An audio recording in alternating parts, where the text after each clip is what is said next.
America, Israel और Iran जंग का 7वां रोज़ है और इस दौरान ये अंदाज़ा लगाना तकरीबन नामुमकिन है कि जंग की बिसात पर कौन कहाँ बैठा है। शय और मात का फैसला दिनों में होगा, हफ्तों में होगा या महीनों में, लेकिन कुछ इंडिकेटर्स हैं जो बता रहे हैं कि सूरत हाल खासी परेशान कुन है, जिसका अभी तखमीना लगाना भी नामुमकिन है। तेहरान के शहरी ये बता रहे हैं कि जुमेरात और जुमे की शब इतनी बमबारी की गई इसराइल और अमेरिका की जानिब से जो इससे पहले कभी की नहीं गई थी। कुछ लोग इसे गज़ा में की जाने वाली बमबारी से भी तशबीह देते दिखाई दे रहे हैं। दूसरी तरफ हम ये देख रहे हैं कि जो अमरीकी वज़ीर जंग हैं, जो पहले डिफेंस के सेक्रेटरी थे, अब वो वॉर के हैं, वो ये कह रहे हैं कि जो ईरान जंग है ये महीने चलेगी, हफ्तों चलेगी, इसका फ़ैसला हम खुद करेंगे। और उन्होंने ये भी कहा कि अगर ईरान ये समझता है अमरीका जंग जारी नहीं रख सकता तो वो गलत फहमी पर है। हमारे पास जंगी साजो सामान भरा पड़ा है। ईरान में अमरीकी मिशन अब अगले मरहले में दाखिल हो रहा है और इसी सिलसिले में हम देख रहे हैं कि बमबारी में शिद्दत आ चुकी है। दूसरी तरफ जो मशरिक़ वस्ता के ममालिक हैं वो इस वक्त इस कशमकश में हैं कि वो अपना दिफा करें या जवाबी कार्रवाई करें अगर ईरान की जानिब से अमरीकी बेसिस को उस खित्ते में निशाना बनाया जाता है।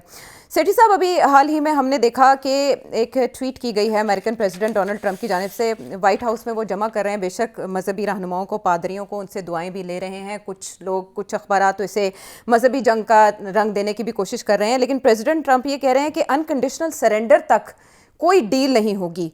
और इसके अलावा वो चाहते हैं कि वहाँ जो अगले सुप्रीम लीडर का इंतखाब है उसमें भी उनकी से शामिल हो। और हम देख रहे हैं कि ईरानी सदर मसूद पज़ेश्कियान भी ट्विटर पर एक्टिव हुए हैं और उनका ये कहना है कि कुछ सालिस एक्टिव हो चुके हैं, लेकिन उन्हें उनसे बात करनी चाहिए जिन्होंने ये जंग शुरू की।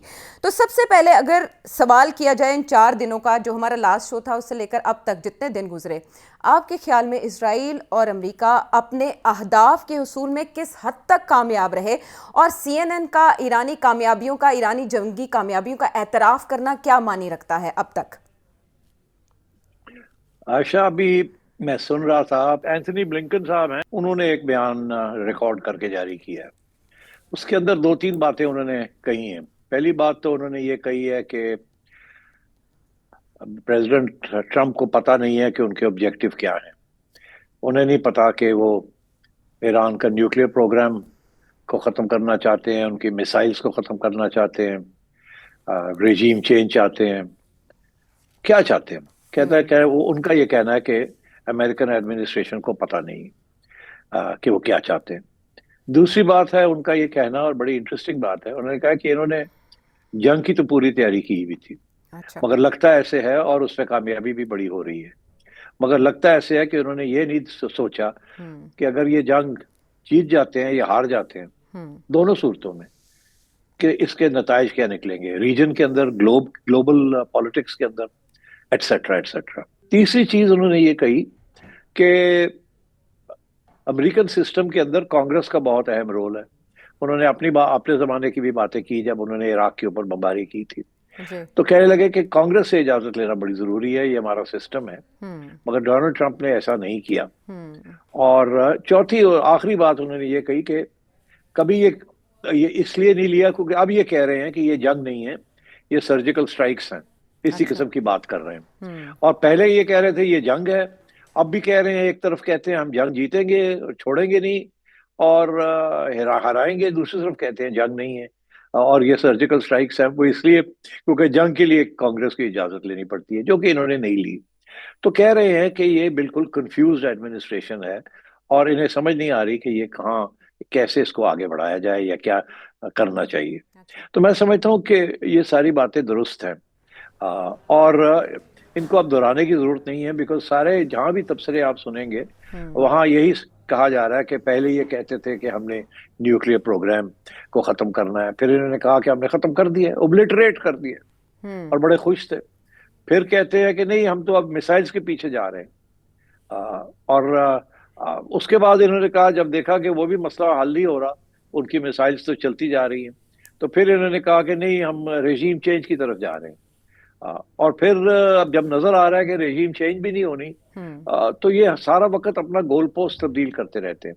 और अच्छा। इंटरेस्टिंग बात यह है कि इसके दौरान हम्म। डोनाल्ड ट्रंप ने जब वेनेजुएला का ऑपरेशन हो रहा था, तो उस वक्त डोनाल्ड ट्रंप ने ऑलरेडी ईरान की बात करनी शुरू कर दी थी।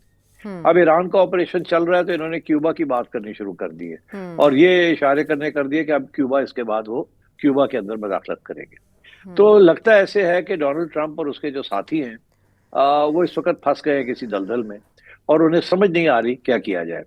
इसके दो भी और पहलू हैं। एक तो ये कि उनके जो यूरोपियन एलाइज हैं उन्होंने इनका साथ छोड़ दिया है, एक हम्म। एक करके वो अलग अलग हो गए और उन्होंने यही कहा कि हम इस जंग का हिस्सा नहीं है और ना ही हम इसको सपोर्ट करते हैं।